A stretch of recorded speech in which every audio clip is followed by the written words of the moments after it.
campaign. We're an affiliate of the National Our Revolution and Our Revolution Massachusetts. Our mission centers on ending the root causes of inequality and oppression in our society by empowering and uplifting the 99%. We're working in Cambridge to elect and collaborate with city councilors and school committee members who share our mission for the city, as well as to educate, organize, and mobilize the community in support of policies and institutions that will build and sustain a diverse, equitable, just, and livable city. Our current local organizing focuses on housing justice with the Cambridge Housing Justice Coalition and education justice with other education stakeholders. ORC is joining with others to resist Trump's authoritarian rule. For more about Our Revolution Cambridge, and these links will get dropped into the chat, you can reach us at ourrevolutioncambridge@gmail.com, and our website is ourrevolutioncambridge.org. The Cambridge Housing Justice Coalition, of which we are a member, is a network of Cambridge neighborhood residents, workers, and activists, individuals and organizations who have been brought together in the service of a vision of a Cambridge that works for all and is truly livable and welcoming for those who have been displaced or historically excluded. The center of our work is one essential component of this, housing justice. We are building a world where housing is for people, not for profit. We're building a world of truly affordable housing that keeps no low and moderate income community members and people of color in Cambridge and stabilizes and supports our communities. CHJC has working groups on social housing. You'll hear more about our work today. Community land trusts. We have set up the Cambridge Community Land Trust, and municipal housing vouchers. We have successfully advocated for a Cambridge municipal housing voucher program that the city is funding, and I believe the funding number is $2 million. For more information about CHJC, and this will also be in the chat, reach us at cambridgehousingjustice.com or chjc@cambridgehousingjustice.com. Next, I'd like to introduce the panelists, actually in the reverse order to which they'll be speaking. Speakers Kavish Gandhi and Henry Wirtis are very active in the CHJC Social Housing Group. They're also on the ORC Coordinating Committee. Kavish worked for the Neighborhood Developers, TND, an affordable housing developer in Chelsea in differing capacities from 2019 to 2025, managing their housing assistance and eviction prevention team. He's now a master's student in city planning at MIT in the Housing, Community, and Economic Development track.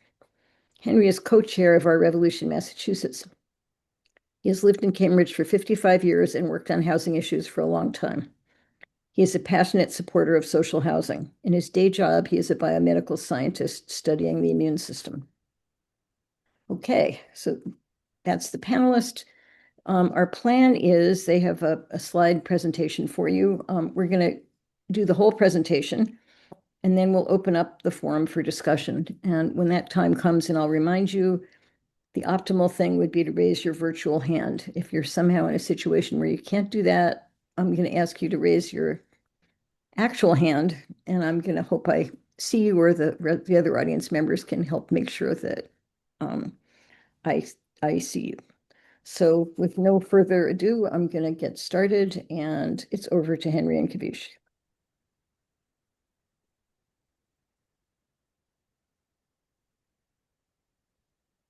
Great.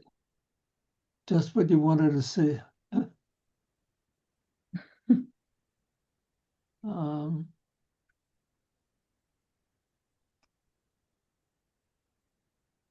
And there we go. Okay, glad to be with you all. And I'll start off and transition to Kavish. And what we're going to talk about is why we need social housing, what it is, and what's been happening, and what we hope to achieve in this campaign for social housing in Cambridge. So again, why social housing? What is it? How do we get there? Everything from financing to who the tenants will be, and then what the Housing Justice Coalition is doing and how you can support this effort. That's our plan for tonight. Okay, so we believe that the market alone, that is housing that's built for the market by private developers. It's not enough to solve the housing crisis. And here is the evidence for that. Cambridge builds affordable housing indirectly by supporting inclusionary units in what is essentially market rate housing, and then directly through affordable housing that's supported by what's known as the Low Income Housing Tax Credit, or LIHTC. Even so, even with these two paths to affordable housing, the city continues to be unaffordable to households with lower incomes. And let me show you why we say that. So here are years up to 2030. And the reason we've stopped at 2030 is there's a city plan that was developed around 2018, which is known as the Envision 2030 plan, and it set goals for construction of housing, including affordable housing. And the aim was, in this plan, to build 3,175 affordable units by 2030. And the solid orange line shows what's actually been built through 2024. And if you just follow that trend line, just say there's no change in this construction rate, this is where we'll be in 2030, at around 1,400 units instead of our goal of 3,175. So we're not building enough affordable units to meet our needs as defined by the Envision 2030 plan. That's a comprehensive city plan. Okay, now what we're building as affordable housing is 100% affordable buildings, a few of those, but most of our affordable buildings come in the form of units within market rate housing. And by law in Cambridge, 20% of all these new units must be what are known as inclusionary. And those units are rented at a rate that's affordable to people who are making between 50 and 80% of the area median income, or AMI. So for instance, if you're a single person and you need a studio or a bedroom, or one bedroom apartment, you qualify for inclusionary if you are earning, and these are year-old figures, 57,900 to 92,650. If you make more than that, you can try and get a market rate unit. If you make less than that, I'll talk about that in a minute. For a couple, the amounts are between 66,200 and 105,850. Here's for a couple with one kid, and here's a couple with two kids who need 2 or 3 or 4 bedrooms.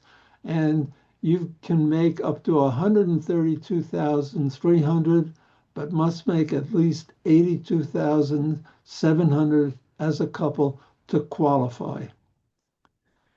If you make less than these 50% amounts, you can get an inclusionary unit, but you must be given a voucher by the city that supplements the rent. So you're not paying more than 30% of your income.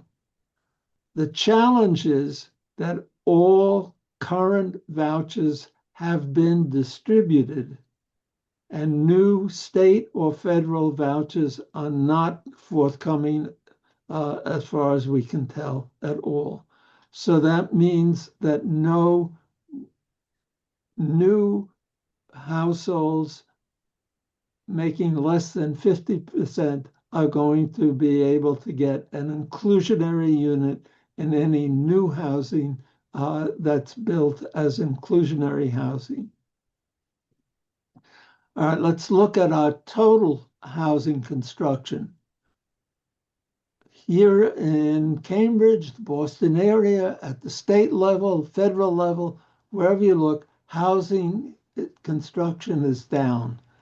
Costs have risen steadily. There was a spike after COVID, and the costs are so much that developers in Cambridge have asked the city to lower the required inclusionary to less than 20% because they claim they can't make enough profit to make investment in market rate housing with inclusionary units, which are required to make them pay and be profitable.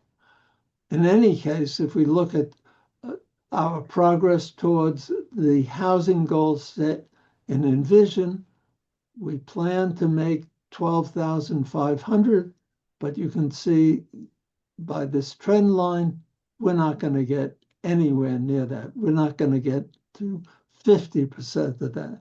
So what does this mean? What's the main conclusion? Well, let me just hold off and say that the main way that housing receives government support, that is 100% affordable units, inclusionary units, comes in the form of tax credits to developers who build new or rehabilitate units for affordable housing and for inclusionary units. These developers sell these reductions in federal taxes to banks and other money lenders for money to fund construction, acquisition, or renovations of properties with potential low rents. And these are some of the LIHTC supported projects recently completed. Now, LIHTC funding is capped, and we can't increase the amount of LIHTC funded construction unless this cap is lifted. We don't have control over that. And so as far as we know, it's not going to be lifted. So that's what limits LIHTC funding for affordable units. But the bottom line for all of this is that the traditional forms of housing construction and affordable housing, either 100% affordable or inclusionary, are not meeting our needs. So we need a new tool to construct housing, and we propose social housing. What are the key elements of social housing in Cambridge? Public ownership or control, financed by a local revolving fund, and Kavish will tell you more about that, or other public low-cost debt, but no LIHTC funding because that's not available. The units are not run by some agency. They're democratically governed, with tenants and community people having a real voice and control. These units remain permanently affordable. They are made available to households as rental housing. And here's what's interesting. The units are rented to low-income households, median income, that is 50 to 80%, and to people making more than 80% who can pay market rates. So there are three types of tenant households: renters with no to low income, median income, high income, and the low-income people get subsidies to help cover their rent. The median income are charged rents that cover the costs. The high-income people pay market rate, and the rent from the high-income tenants is used for the subsidies and to cover costs. The point is that this mixture provided by social housing maximizes the long-term public good from public dollars. The money doesn't get filtered off into privately owned projects to cover anything else other than the rents and the costs. Kavish, over to you. Thanks, Henry. So, what I'm going to do in my time is talk a little bit about what social housing has looked like in the rest of the country, what social housing advances have been made on the state level, and then bring it state and local level, and then bring it back to what we are proposing and what we see as the next steps for and major questions for social housing in Cambridge. So, many people were introduced to social housing, the concept of social housing, um, through the form of Montgomery County's early experiment. And it is the financial model that many other jurisdictions are replicating. Their specific mixed income housing development arose out of a stalled market rate pipeline, which means there was a market rate project that was not moving forward for financial reasons. The housing authority there, which is also the housing finance agency, simultaneously stepped in and innovated this mixed income housing development model. Um, and this was also in an effort to avoid LIHTC funding, sort of complement their LIHTC funding. The key financial mechanism to it is a local revolving loan fund for construction financing, which is often replacing 20% of the construction financing, which is often very expensive. This is financed through a 20-year, $100 million bond issued by the county. And this is supplemented by also low-cost permanent financing at in the permanent debt. And through these subsidies, they were able to achieve projects in which 30% of units are affordable and 20% of which are at 50% AMI or below. One unique feature here that I want to identify is that even though this is the baseline affordability that they have started at, as they have done well, they have been able to increase affordability over time. So a given project cash flows well, is receiving profits instead of those profits being potentially siphoned off into private hands. They are able to reinvest those profits in the project to turn over some of the units to be affordable units when those market rate tenants move out. So a benefit of the public ownership side. Another interesting case to highlight is the Seattle case. This, as opposed to Montgomery County, where it arose out of the sort of housing authority and a specific project, Seattle rose out of an organizing campaign of a coalition of groups that recognized that affordable housing needs in the city were not being met, and wanted to innovate a new developer that would meet those needs. There were two ballot initiatives at the city level. For the first of which established an independent social housing developer, a public enterprise of the city. And the second, which established a funding mechanism for that social housing developer, which was a compensation tax on millionaires, producing somewhere between $50 to $70 million a year. They are more recently formed and are in the early stages of acquisition of their first properties.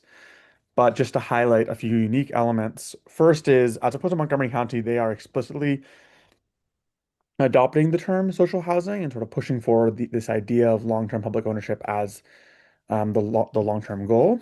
Second, they have this dedicated funding mechanism. And third, they also have explicitly contemplated tenant governance, which is one of the key features that Henry highlighted. At the board level, their board has a majority of seats for residents or people or tenants affected by housing instability, and they also have building level tenant councils for each building. Next slide, please. And just a few other things to highlight, just to sort of note that there's a lot of different activity around social housing across the country, and to note a few features of them. There is a nonprofit established out of the Department of Housing in the city of Chicago, which has received money, a bond issuance for a revolving loan fund. They also have 30% affordability, like Montgomery County, and they also have explicitly contemplated tenant governance in the social housing ordinance, and they are also in early stages. Atlanta established a nonprofit subsidiary of their housing authority. They're specifically focused on using the large amount of public land they have, of publicly owned land, that is underutilized, and trying to deploy that through the new social housing developer. And there's also a revolving loan fund in Atlanta administered by their local CDFI. And there's a number of others that share features of these in LA, Rhode Island, Chattanooga, and others. Next slide, please. So now let's come to the current status of things in Cambridge, in Massachusetts. So Representative Mike Connolly has been pushing forward social housing for years and successfully was able to include an allocation for a social housing pilot in the state's recent Affordable Homes Act. Subsequent to that, the state has established a working group that is looking to define the parameters of social housing and how the state will support it. In that framework, Boston and Cambridge appear to be lead candidates for developing early stages of social housing. Somerville is also interested. In Cambridge, there was a policy order passed in response to a proposal from the Housing Justice Coalition to pursue social housing, which passed 8-0, and a housing committee hearing was held last month on that proposal with presentations from the CHCC, and some of you may recognize this presentation from that committee hearing, or at least parts of it, but also from the Cambridge Housing Authority and the Harvard's Joint Center for Housing Studies. And in that hearing, a few key issues that were remaining to be resolved were identified. No, I have to come down and Oh, next slide, please. So what are we thinking? And what are sort of the key barriers and questions and thoughts that we have? So there's a few sort of broad areas that we're thinking about. First, and crucially, it is important to secure and identify how social housing will be financed. This will involve local sources, so from on the city level, which likely will include, which we've highlighted this idea of the revolving loan fund or some other city source, as well as city land as in kind cash, as well as coordination with state level financing as it develops, especially the state social housing pilot. Second is who will be the developer of the housing. Third, how can we ensure tenant governance in the buildings? Fourth, how can we include sufficient affordability balanced with the need to scale this as it gets off the ground? And fifth, how can we establish the necessary zoning to allow social housing to build the necessary density to meet the needs of the city? So I'm going to go through each of these in turn. So for financial context, how can social housing pencil out financially, which means how can it make the financing work? As Henry mentioned, one niche that social housing is trying to fill is not relying on the low-income housing tax credit, which is capped and also is filling a different need in Cambridge. Because of that, which LIHTC fills a very large portion of the capital stack of a typical affordable housing project, because we're not using it, there will be a funding gap. The fact that social housing includes market rate units is helpful. They pay for themselves and they partially minimally cross-subsidize the lower income units, but there is still a remaining gap and something will be needed to fill it. So this can be low-cost debt, low-cost subsidy. Next slide, please. So here are some ideas of how we think the city should play a role. First is to capitalize a fund through bond issuance to support social housing. We think a promising candidate for this fund could be a revolving loan fund for construction financing, like in Montgomery County. But it could also be other sources of other ways to fill the capital gaps of a social housing project. Additionally, the city could provide city-owned land, a form of a direct subsidy, or help the social housing developer acquire naturally occurring affordable housing or stalled market rate projects. This is both potentially a lower cost way of acquiring units, but also a faster way of potentially producing units rather than fully new construction. And in addition, as I mentioned, coordinate financing with both the state social housing pilot and the prospective developer social housing. One important thing to note here, as the city contemplates affordability goals, subsidy will be needed to achieve deeper affordability goals. The higher the affordability goals that the city desires, the more subsidy will be needed to pair with any low-cost debt product to achieve the the affordability mix that the city wants. And so this will be a trade-off that we'll be needing to consider. Next slide, please. So just one back of the envelope calculation, which is modeled off of Montgomery County. Let's say the city created a $50 million revolving loan fund. This, via this calculation, would support approximately 1,000 new units over 10 years. If assuming 40% of those units are affordable, that would produce 400 affordable units. And how can you understand this calculation? We assume that the funds are revolving in and out of the revolving loan fund every 5 years through the construction period and are covering 20% of construction costs. And the calculation yields that number of units. How much would this cost the city?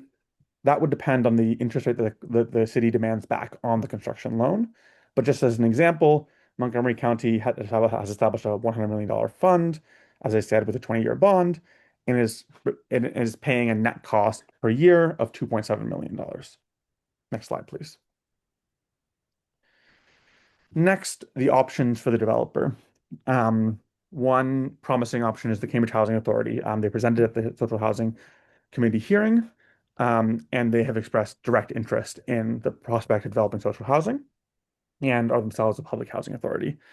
Another option might be a subsidiary of the Cambridge Housing Authority, mimicking the models in Atlanta and Chattanooga, which may address some of the differing mission between social housing and 100% affordable, as well as some of the regulatory burden on the production of housing. Or we might consider establishing a new entity for the reasons that Seattle did, which would allow more direct shaping of the future of social housing by the public, as well as more explicit inclusion of tenant governance in the ordinance establishing the developer. And that's the example of Seattle. Next slide, please. Next, democratic governance. The sort of core principle that CHHCP has been operating on is tenants need to have real control over the place they live in. And this is too often not realized in any form of housing on the market, including 100% affordable housing developed by a nonprofit or a public housing authority. We think it is key to ensure resident participation and true decision-making power at 3 levels.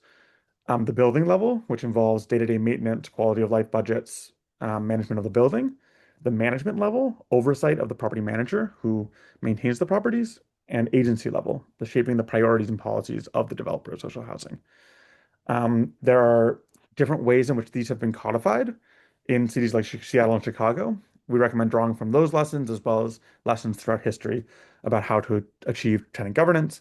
One note I just want to make here is that it's important to codify these powers directly into the future of social housing. It is also important to support tenant organizing so that tenants can vindicate those rights in their buildings in an effective way. Next slide, please. So the affordability mix, it's important to think about the right affordability mix that strikes a balance between desperately needed low-income units without relying too heavily on subsidy, especially because we're trying to avoid using the low-income housing tax credit. This will mean a lower affordability percentage than in those cases. Montgomery County demonstrated that 30% affordable is likely viable with no subsidy. We think something like 40% affordability portfolio-wide with a dedicated portion for deep affordability below 50% AMI is the right balance. Sort of the broader points to consider here are to ensure social housing is set up to grow quickly, to allow it to produce deeper affordability over time, especially through ownership in public hands, and to understand that as the portfolio, any public housing entity grows, more financial leverage is possible. Next slide, please. So what is CHCC asking for from the city?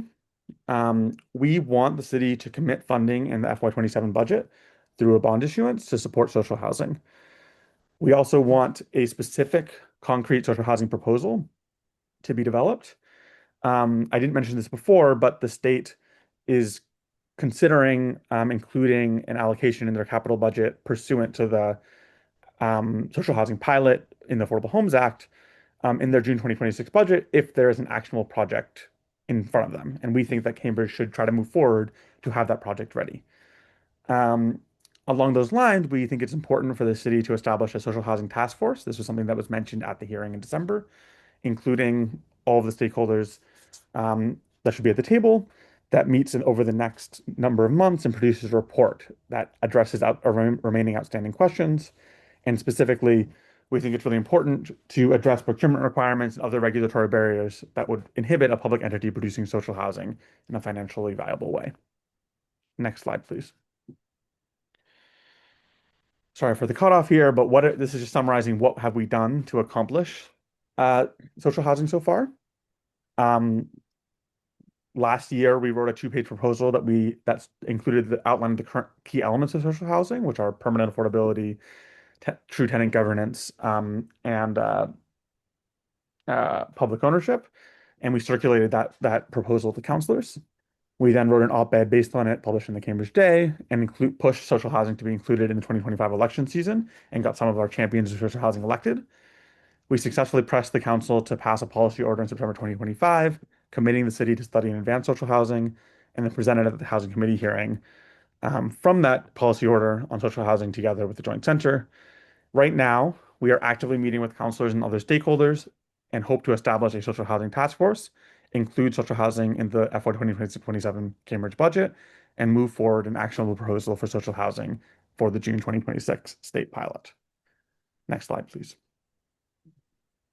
And how can you get involved? So we just dumped a lot of information on you. We're really excited to hear your questions and talk through them.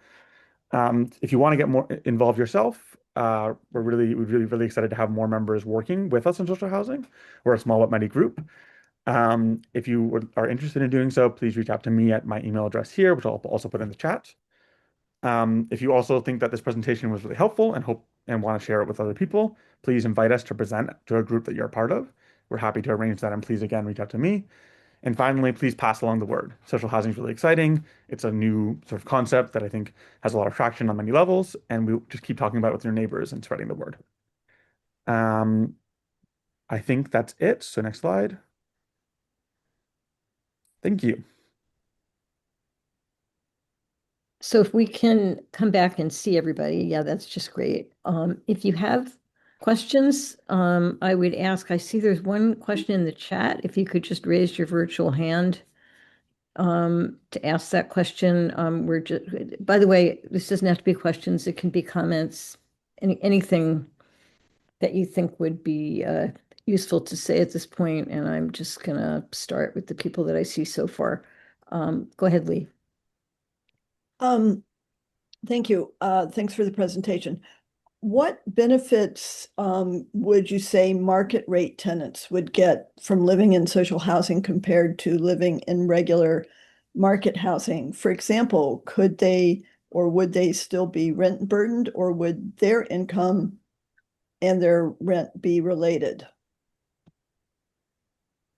Yeah, I'll quickly answer that. I'll also just address the question in the chat, just because I saw Neil didn't raise his hand.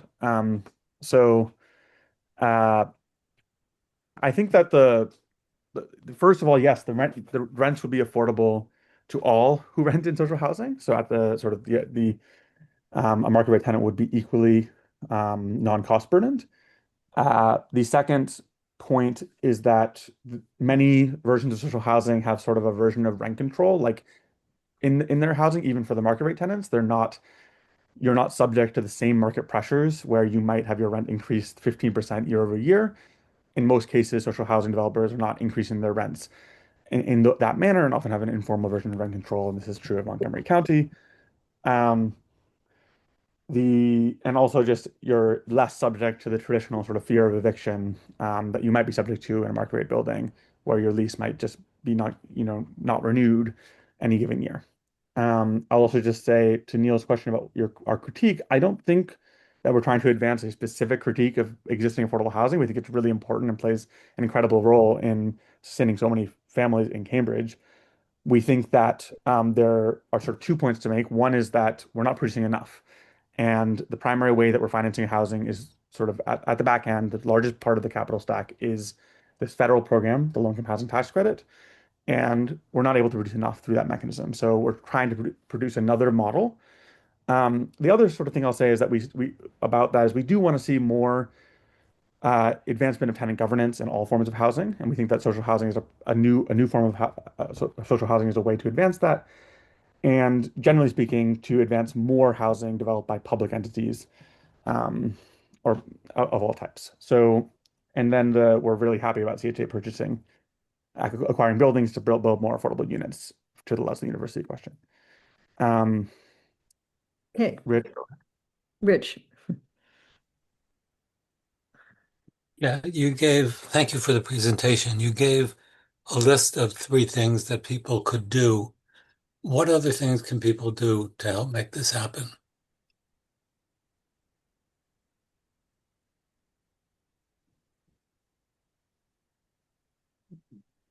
So there's going to have to be a campaign in a public sense to persuade the council, the manager, the city to do the things that need to be done to advance this project. And to make that happen, you have to realize how few people in the city know about social housing and understand its benefits. So we have to bring that message to many, many people.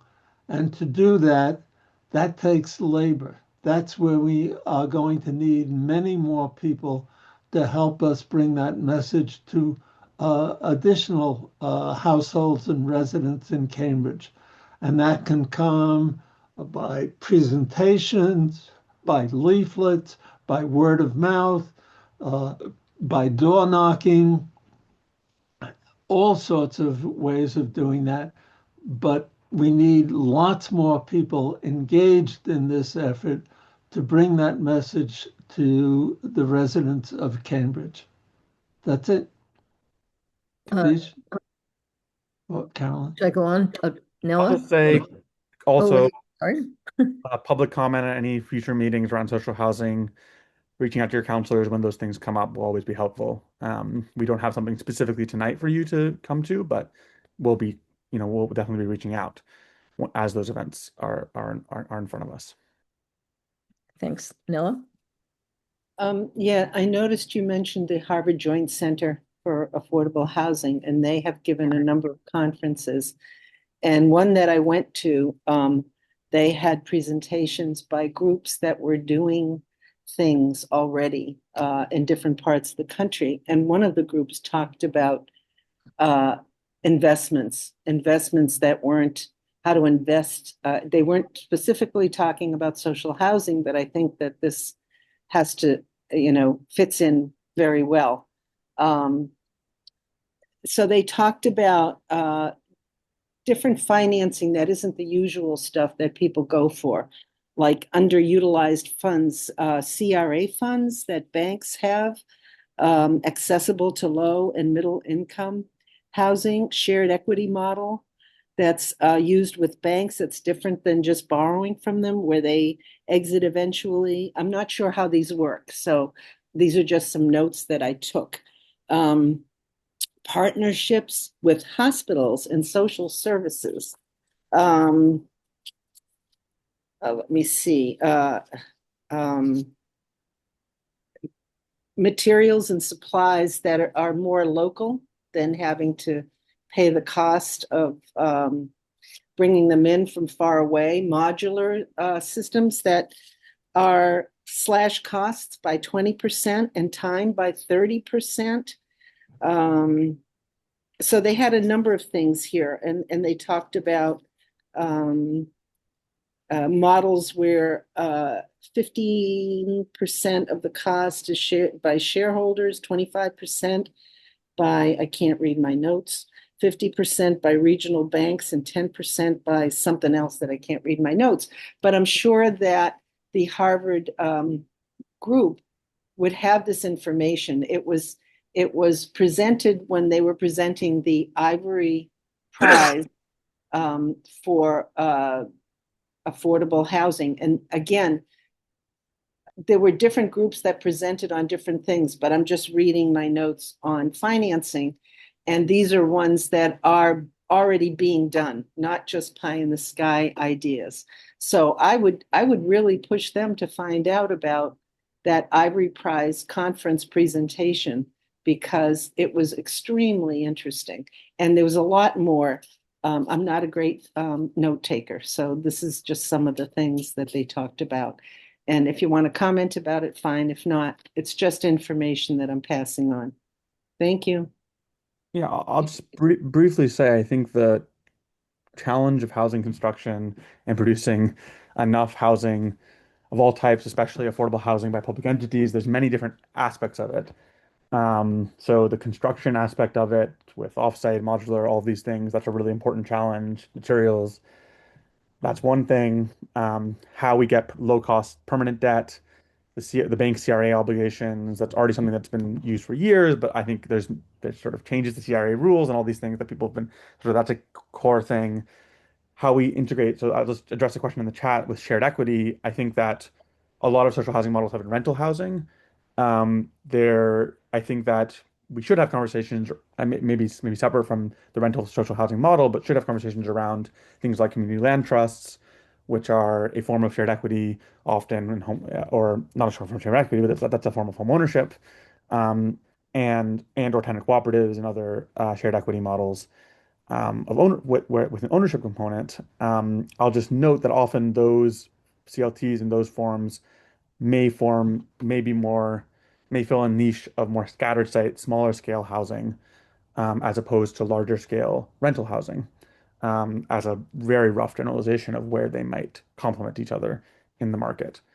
But yeah, I think that there's many different parts of how we build housing and finance housing that need to be continually addressed. I mentioned regulatory barriers as well for public entities.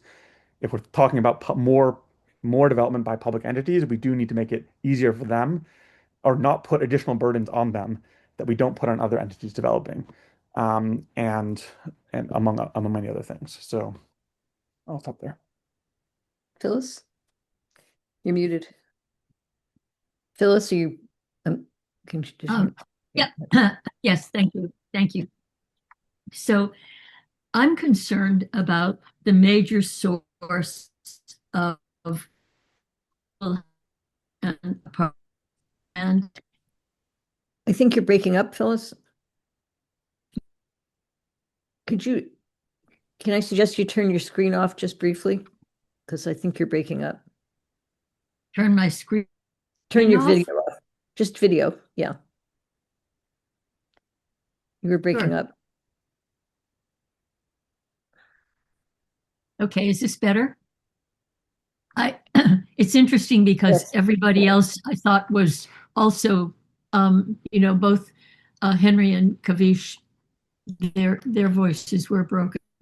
Well, so I'm really interested in at some point somebody talking about where the possible either building or renovating is going to be available, because as we know, the current housing is pretty much limited available land. And so one question is whether density is the only or best option, in addition to individuals offering or donating their homes, but has its own very complex sides. And my concern about working with CDD is it's called Community Development Department, but my sense is that they're focused on development of the community. There's very little concern for community. And one of the things I love about the social justice housing and social housing So and in groups. Phyllis, unfortunately, we didn't get I'm most just of it. curious where the resources are. I mean, the land. I think, Phyllis, a me- bunch of that broke up. Okay. I don't know whether, I got enough to say something, which is just about, I think about density and about where. I think these are open questions. We deliberately haven't gone too much into specifically where things will be located, or the specific density. However, I think two considerations are important. One is for the financing. I think access to lower cost land will be important, especially if we want to meet higher affordability goals. We do have publicly owned land that is not necessarily being fully utilized. This could be a candidate for some of those sites. Second, regarding density, I think that we just do need to recognize the crisis that we're in. There will be roles for different densities of housing in our new production affordable housing, and CLTs often can fill this lower density role, but we do need to produce more affordable housing fast to meet the needs of the community that we have here now. So I think that will need to be the balance with any with sort of other sort of concerns about density. Okay, hopefully that answers what Phyllis asked. I think maybe your internet is unstable. Phyllis, sorry. I see a question I see Neil's hand up and then Kathy. So if we could get both of you, I'm just checking because go ahead, Neil. very much.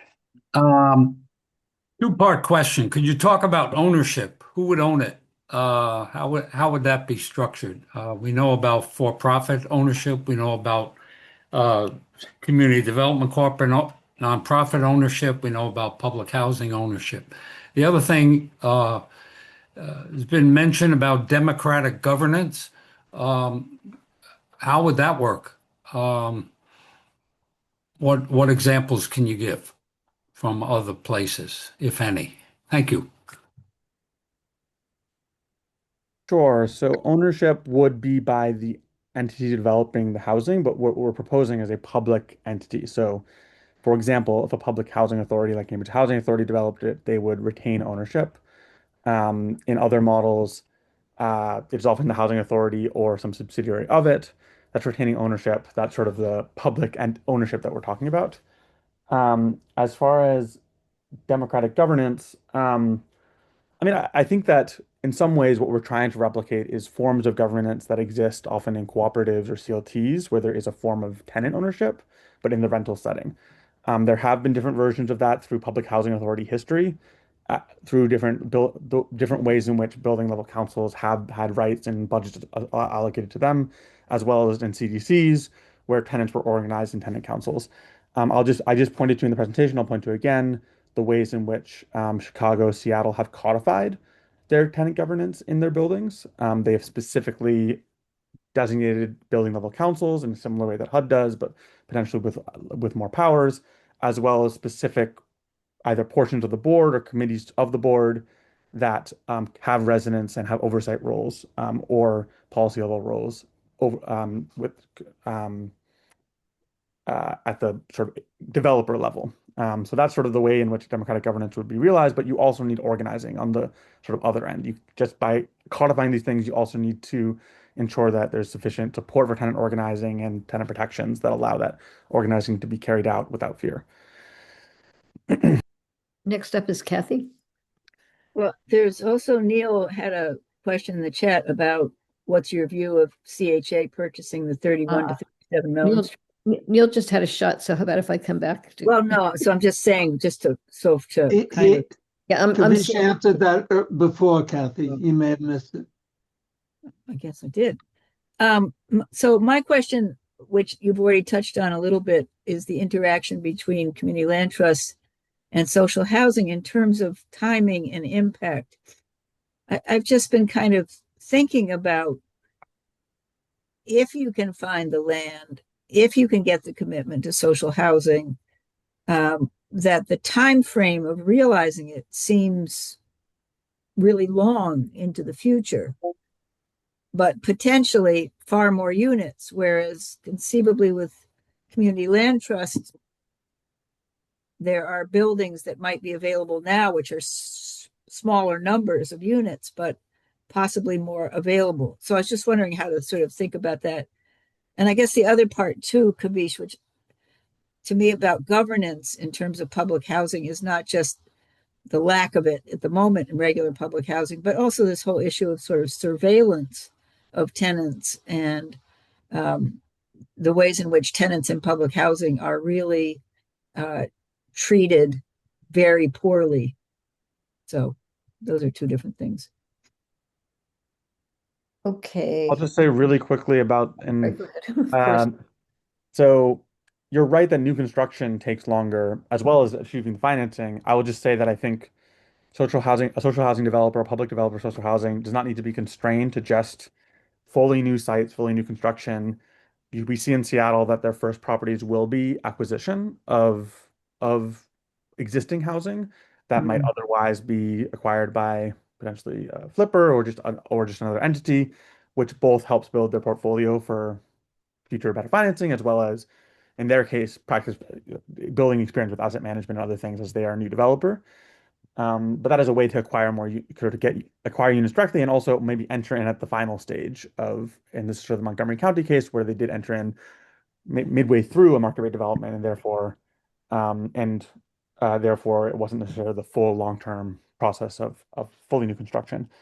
And yeah, I think as far as tenant governance, we need to think about the way all the ways that existing housing of all types is failing and address those. I think specifically with public housing authorities, we need to think about sort of what HUD required things may not need to be required in a new local social housing model, as well as other ways that we need to achieve tenant governance. So there's many factors there.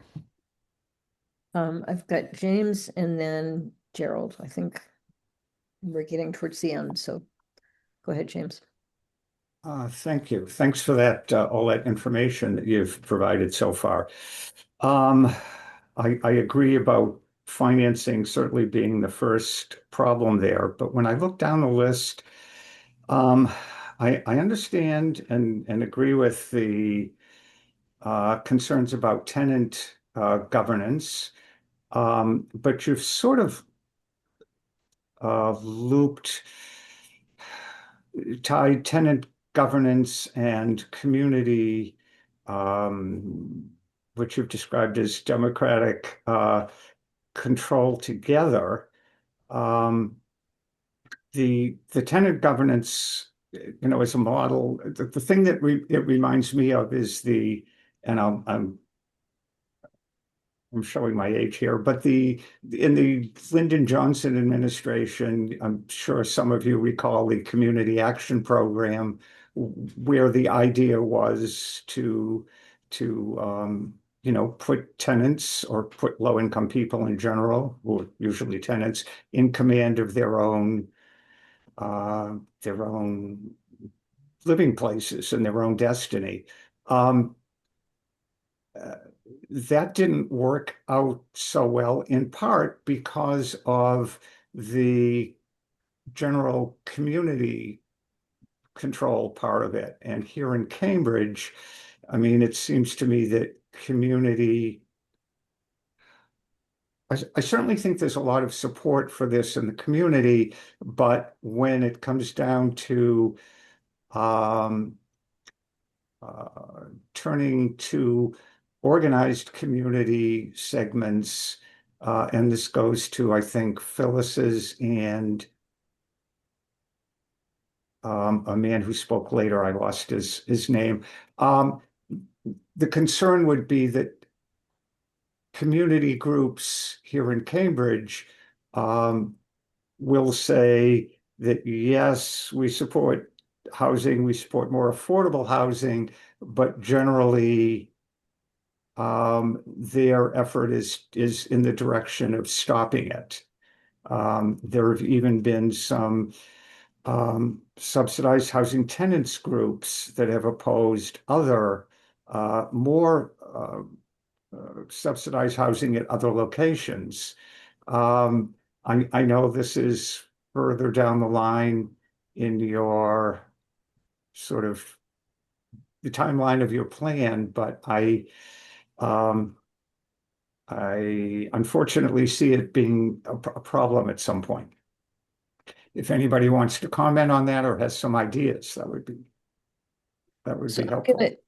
I'm gonna say if somebody would like to, if Kavish or Henry wants to comment very, very briefly, and then there's one other question, which the other question's being answered in the chat. So we're trying to actually stick to the So let me hour. jump in and partially answer that, James. I can't fully answer it because we don't know. There aren't many existing models in the United States that whose experience we can draw from. This is new here. So we're trying to keep up with what other communities such as Seattle and Chicago are trying.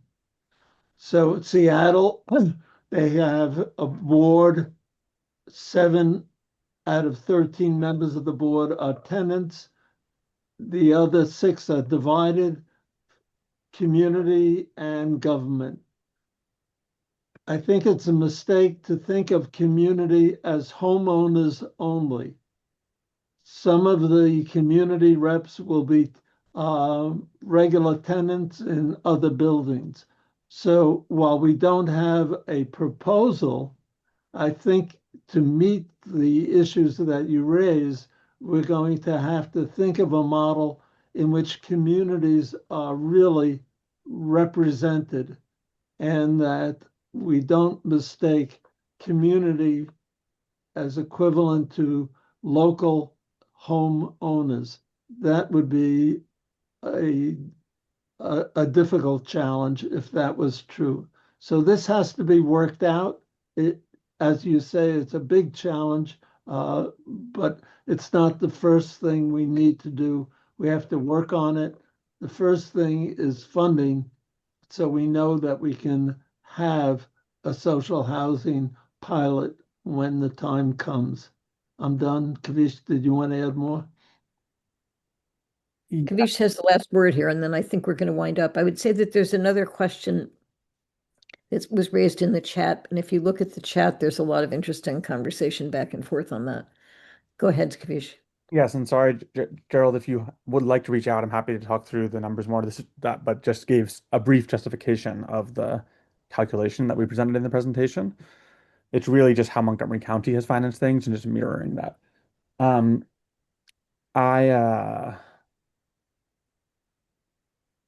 I think that my last comment I'll just make is just that I think that you're right, James, to think about the building level governance and the way that relates to maintenance of space as potentially different from agency community level governance of the board of a developer. And those, I think those have their role, but they can be interplay with each other.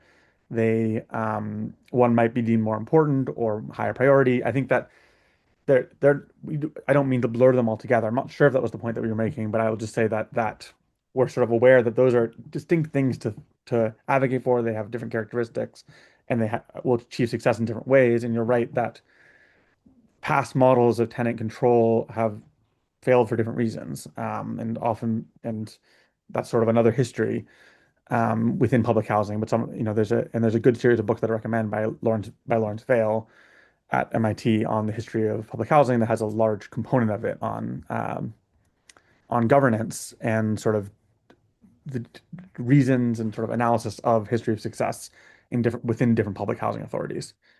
Maybe that will end it there. I think we use this extremely quick. Yeah, I was just going to say, if people have questions that we didn't get to, write them down, put them in the chat. People can get back to you. Yeah. And also, if you want to get involved with this in any way, please put your name and email in the chat and we'll reach out. Okay. So there's all sorts of ways to get involved with this. You can reach out to us. You can put your name in the chat. And I think reaching out to us I like better than the chat because we have to make sure we keep the chat. But any of the ways that have been suggested would be great. We appreciate you all turning out, and what was the beginning of a good conversation that's going to have to go on over an extended period as we figure out next steps. So thanks everybody for coming, and hope to see you soon in the struggle for housing justice. Take care. I saved the chat. I don't know if there are any other announcements. Thank you. That's it. Good night, everybody.